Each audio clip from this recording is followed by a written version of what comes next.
Have you ever felt that your life is an endless string of problems, bills to pay, difficult relationships, insecurities, fears?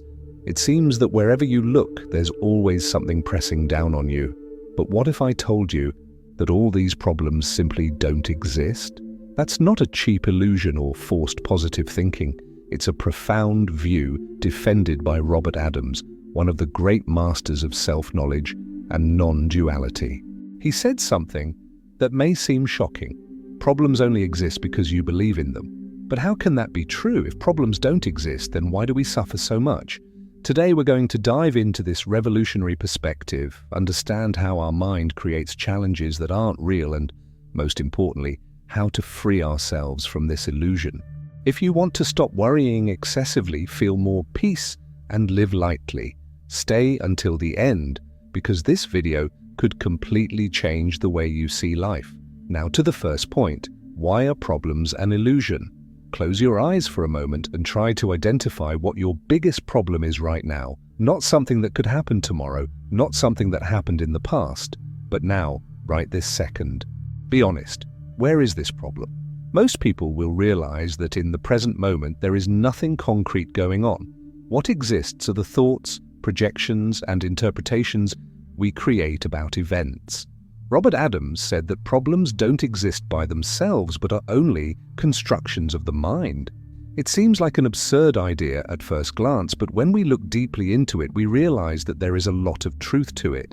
What we call a problem is nothing more than a mental interpretation of a neutral event. A traffic delay can be seen as an opportunity to relax and listen to music, or as a reason for outbursts of anger and stress. The fact is the same. The difference lies in the way the mind interprets it.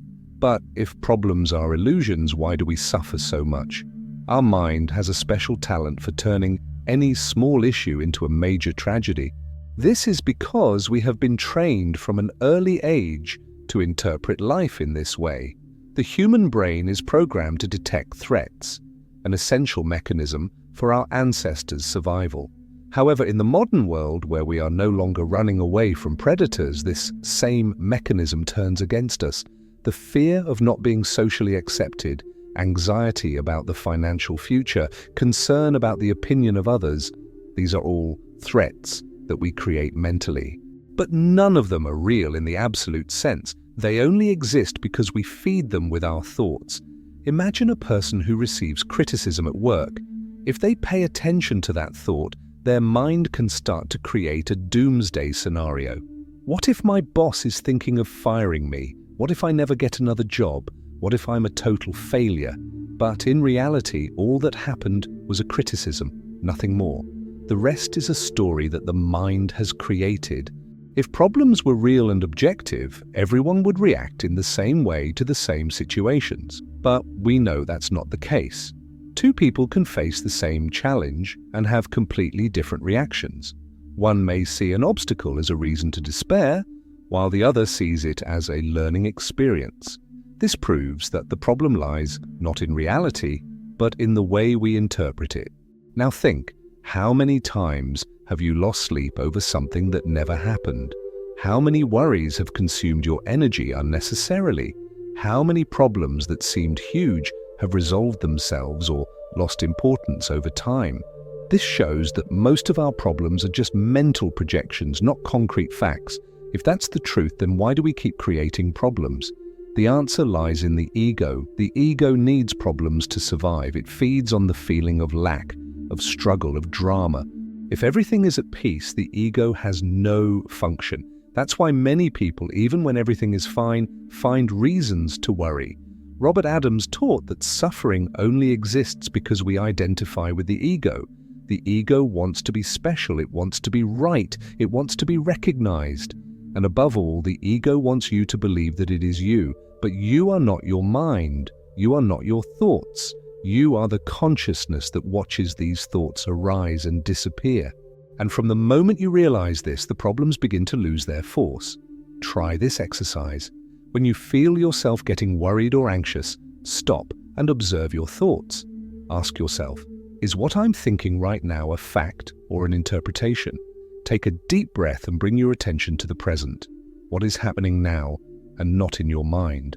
By doing this, you'll begin to notice that many of your problems simply disappear the moment you stop feeding them with thoughts.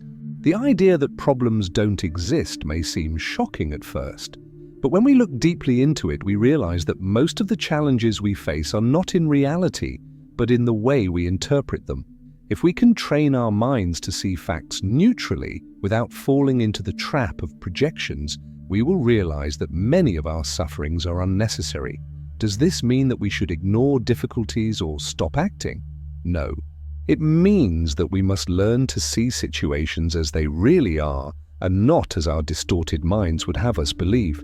Robert Adams was no ordinary philosopher. He didn't write academic treatises or seek intellectual recognition.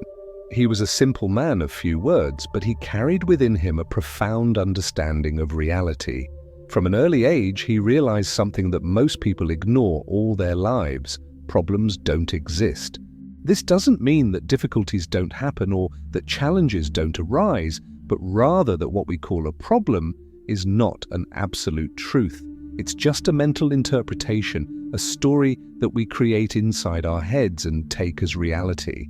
Born in 1928 in the United States, Robert Adams had an experience that would change his life forever.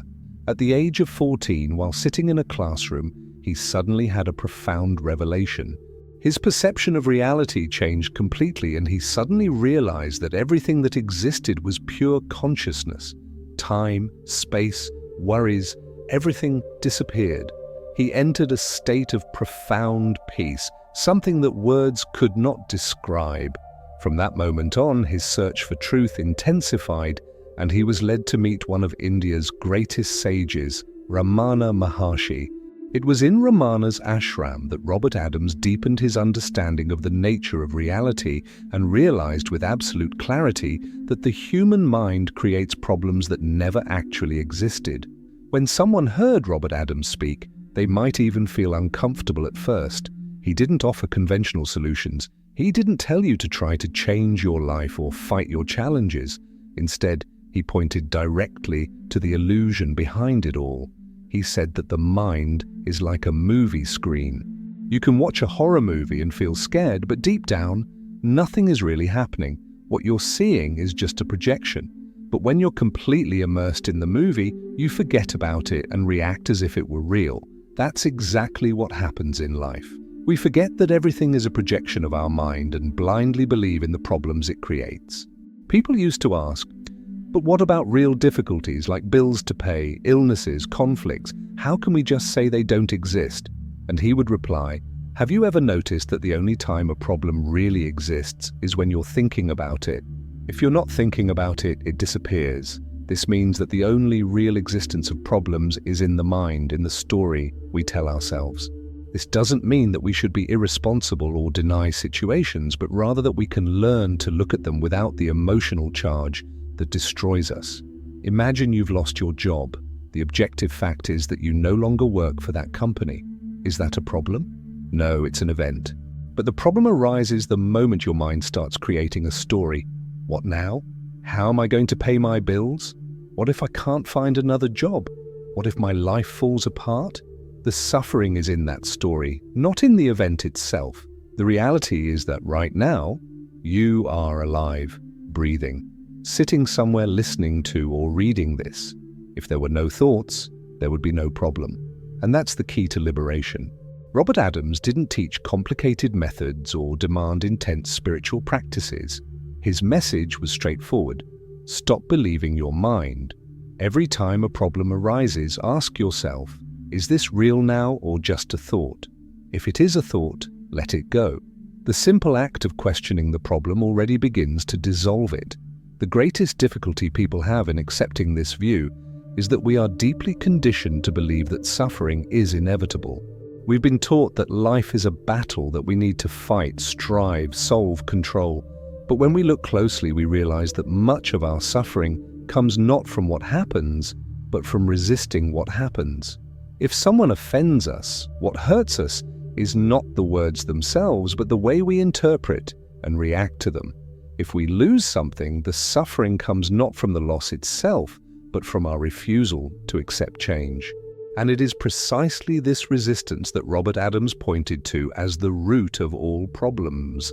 He said, "Life is like the ocean. If you fight the waves, you get tired and drown, but if you relax and flow with them, you realize that there was never any danger." What he meant was that reality is what it is. Events happen, but suffering comes from internal struggle, from trying to control what cannot be controlled. People who truly understand this teaching begin to experience a profound transformation. They stop clinging to every worry, every fear, every negative thought. They begin to realize that everything passes. Fear comes and goes. Anxiety comes and goes.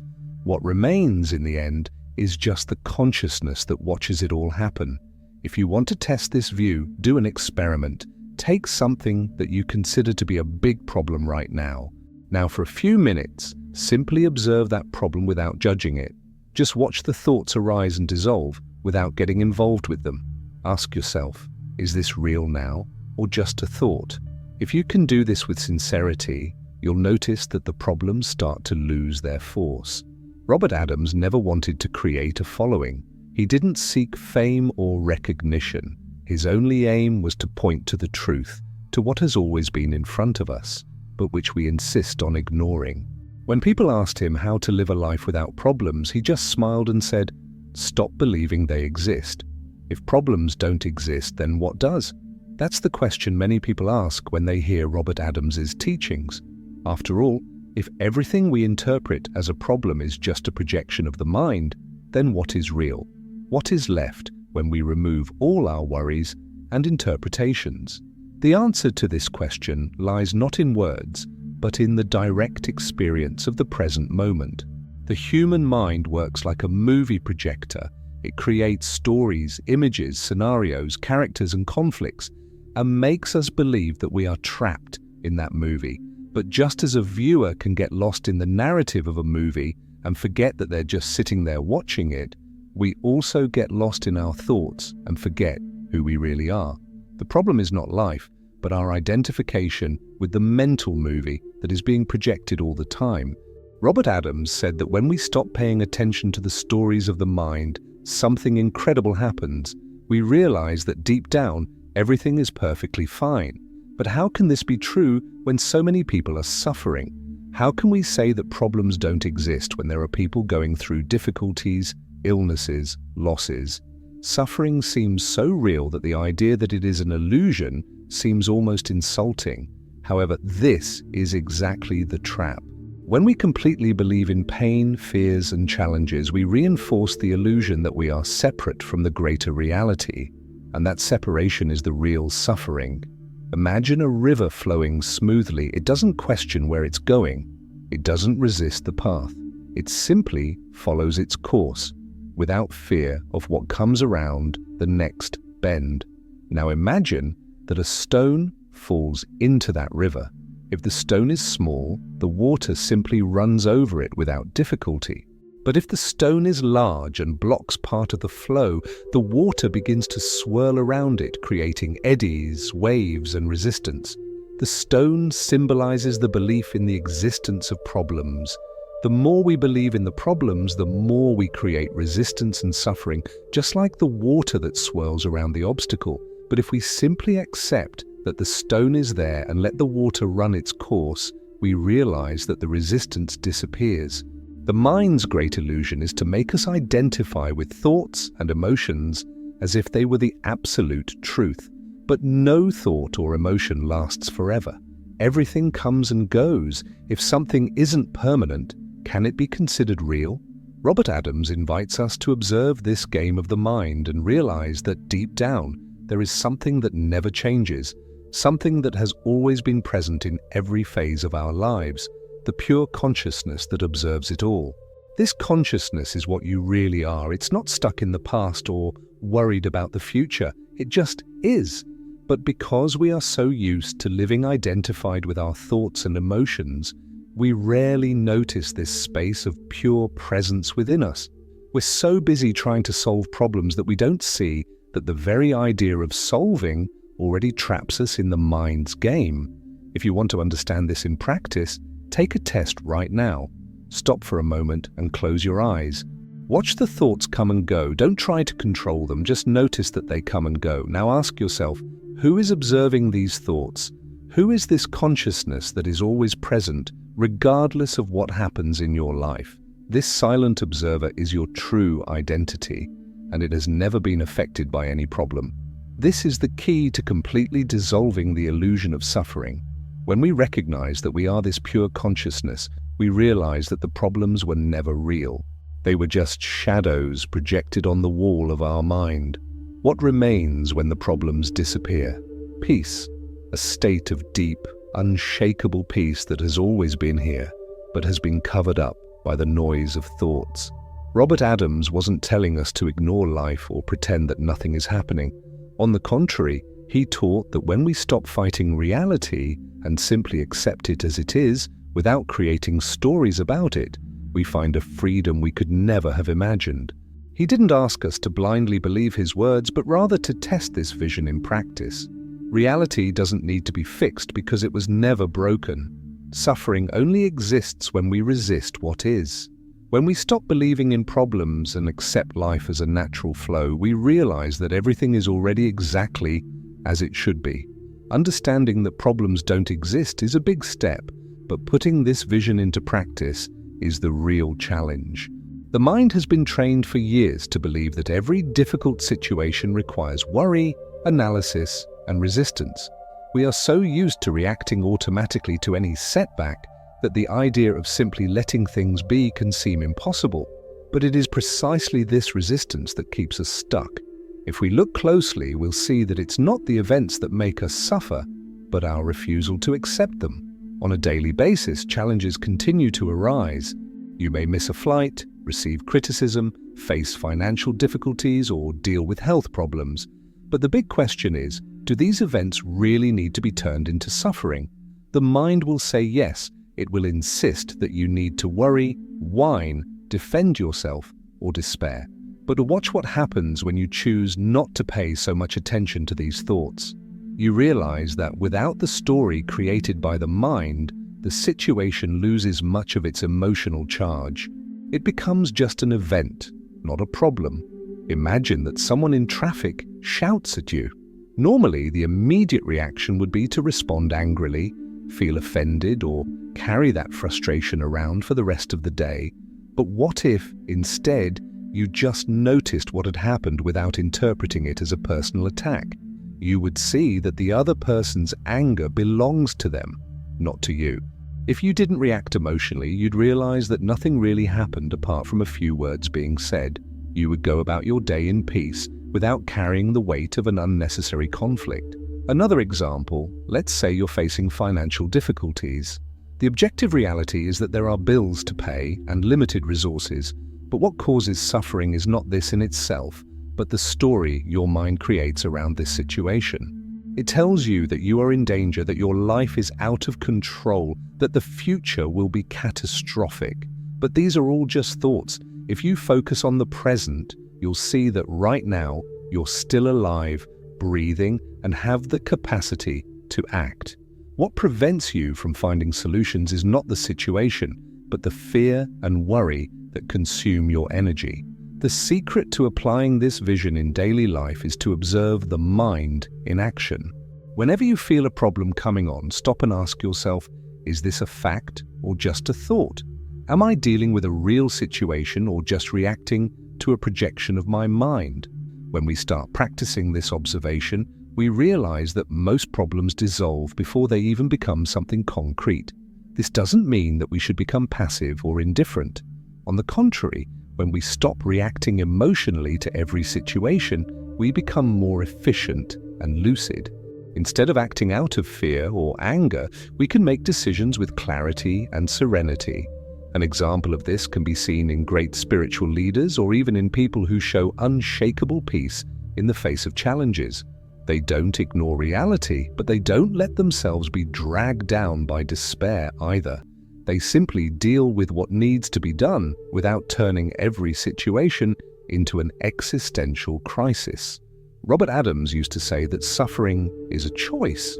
It may seem like a harsh statement, but when we look at it deeply, we realize that there is a liberating truth in it. We can't prevent certain events from happening, but we can choose how we react to them. Pain may arise, but suffering only happens when we resist pain, when we fight with reality. Try this practice. For a whole day, notice every time your mind starts to turn a situation into a problem.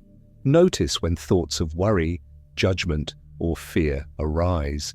Instead of identifying with them, just watch as if you were watching a movie. See the thoughts come and go without getting attached to them. At first, this may seem difficult as we are used to clinging to every thought that arises, but over time, you'll begin to realize that many of your problems simply evaporate when you stop feeding them with your attention. Applying this vision to everyday life doesn't mean that we'll never feel emotions again, or that we'll become insensitive. It does mean that we will no longer be slaves to the mind. Emotions will come and go, but they will no longer have the power to dominate us. Life will continue to happen, but without the unnecessary weight of constant worry. What arises in its place is a profound lightness, a sense of freedom that doesn't depend on external circumstances. You may have intellectually understood that problems don't exist. You may have experienced moments of peace when observing the mind, and even felt a sense of relief when realizing that a large part of suffering is created by thoughts. But then one day, something unexpected happens. A difficult situation arises, and before you know it, you're completely caught up in the same old story. Worry, anxiety, anger, frustration. You feel like you've lost all the progress you've made, and you start to ask yourself, why is this still happening? If I already know that problems are illusions, why do I keep suffering? This is the most common mistake and the biggest obstacle for anyone trying to live this vision. The mistake lies in the belief that by understanding this teaching, we will never again be affected by life's challenges. We think that by awakening to this new way of seeing the world, we will immediately become immune to suffering.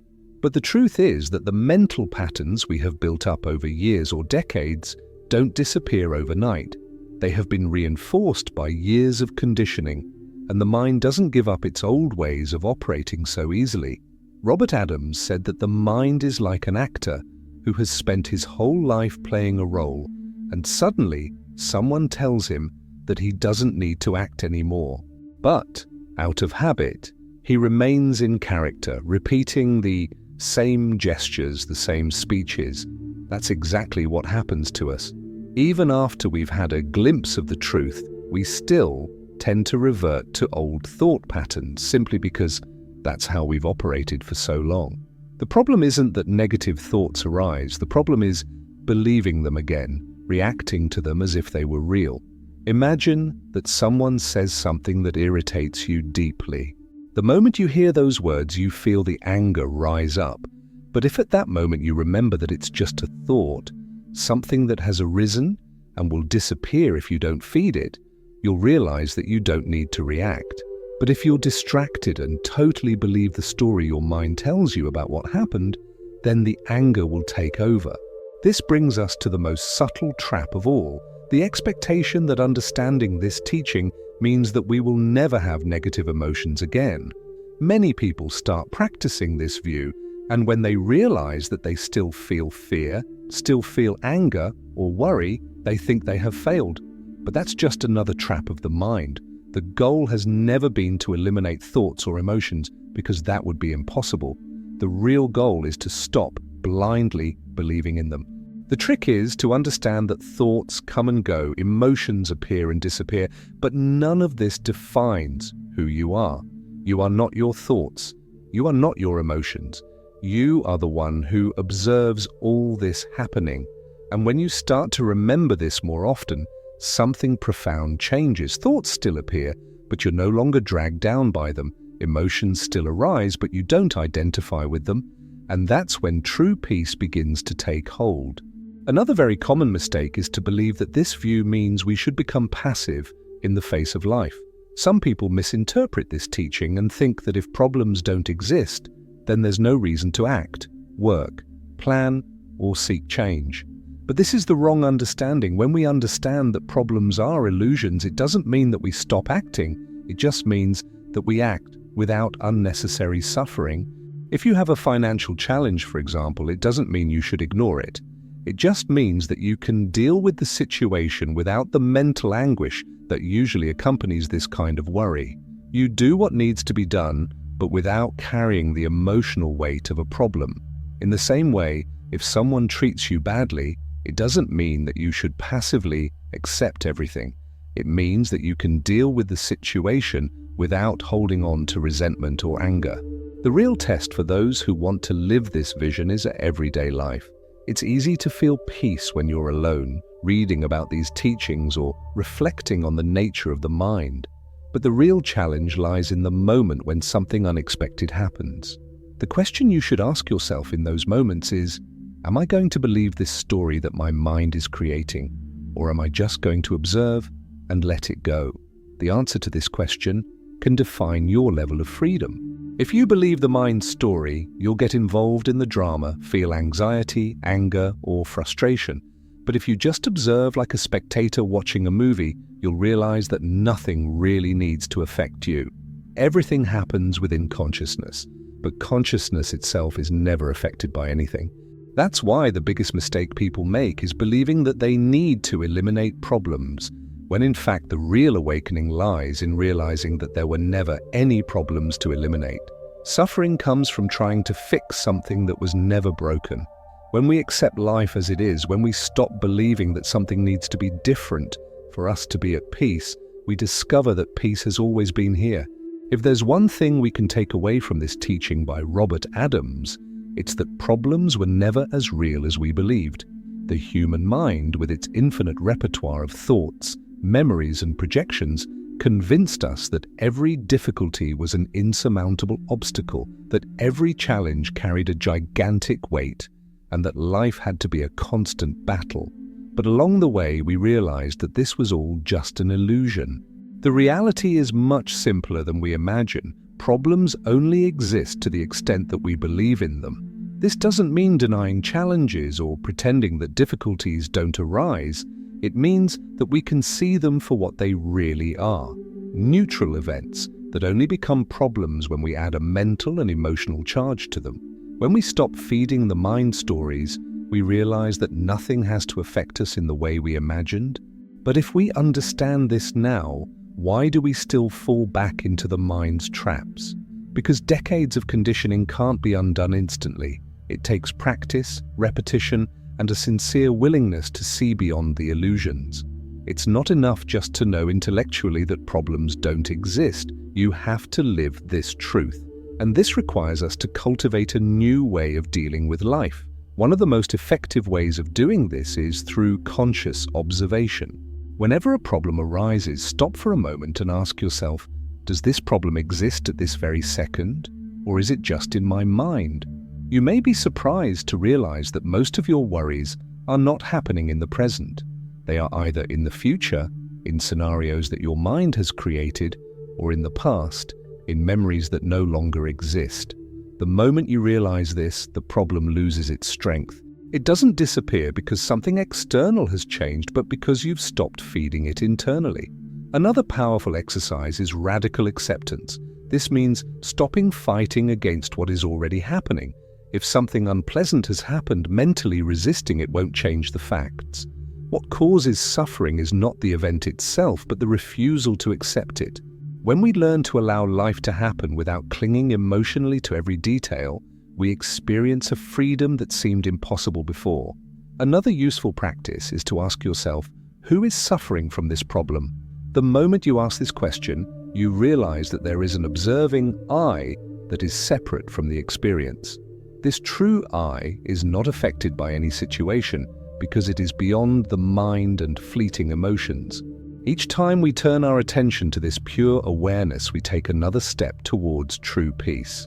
The great secret of all this is to understand that there is no final state to be reached. Many people seek enlightenment, liberation, or a kind of permanent peace, but this search in itself is a trap of the mind. True freedom doesn't lie in reaching some special place, but in realizing that there was never any prison. What we call suffering is nothing more than identifying with a set of thoughts. And thoughts are not permanent, they come and go. What you really are is beyond any thought. Robert Adams used to say that peace is already present in all of us, but we're so busy looking for it that we don't realize it. When we stop looking and just allow ourselves to be here, without fighting reality, we realize that there was never anything wrong. Life has always been perfect, exactly as it is. The problem was never what was happening around us, but our insistence on interpreting everything through the lens of the mind. If there's one last piece of advice for anyone who wants to apply this teaching, it's this. Stop believing every thought that pops into your head. Whenever you notice your mind creating a new problem, just observe without getting involved. Remember that all this is just a movie playing on the screen of your consciousness.